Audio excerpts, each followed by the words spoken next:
just built up my air so you can see this. About, I don't know, many months ago, I had these full fenders installed. It was just not a job that I could do by myself. So here's how they look on this side, which is pretty accurate. Nice spacing there. It still covers the wheel. I mean, if you're looking at it as a tire guy, not wanting to mess with fenders that wrap around the tires, these aren't so bad. You know, you got some room in there. And of course, you gotta make sure this is nice and level here. This is on the T600B, a 97. So this is the AG 400 suspension that I swapped out on this one. So you see it's right above that one bolt where they mounted the post right there. Now, one thing I wasn't happy with, but it was too late when I went to pick up the truck, the tube that came out of right here that mounted my spring mud flaps, they threw away. You know, I don't know, most shops, good shops, would save pieces and say, do you still want them? I was kind of upset with that, but what can I do? So you've got these arms here that can adjust forward and back as you put them on. And I'm going to show you this side that didn't come out so good, or let's put it this way.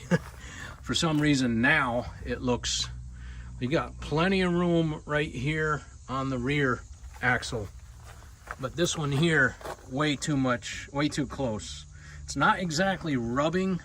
Now this thing I noticed, well, actually I didn't notice it, another guy noticed it to me when we were unloading at the same place, that this was actually rubbing. So this bolt, and they're 15/16 inside and outside on the other side of the frame and right in that tube, 15/16 head. And so I had borrowed from another guy that was working on his truck at a truck stop over there in South Dakota. I was in South Dakota at the Casey's. Found another guy working on his truck, and I needed another 15/16 socket.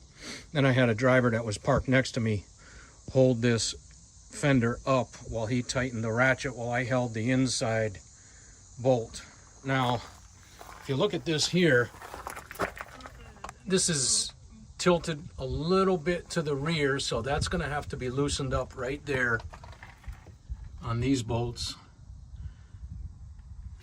And we're going to loosen up these other tubes here. We're going to have to slide this forward. But here's the thing.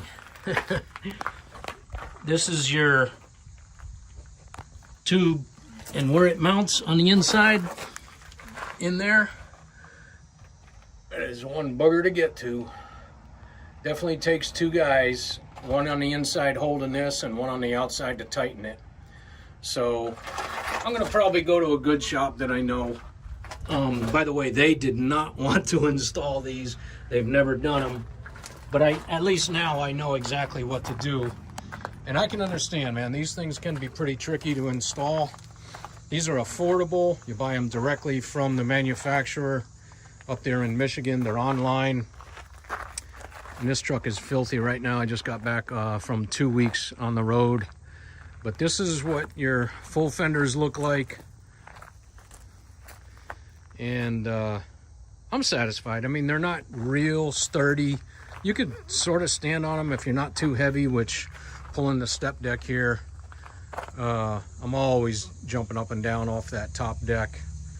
And by the way, I had a headache rack installed on this truck from Sturdy Light. Excellent headache racks, but I'll tell you what, I made a big mistake on this one.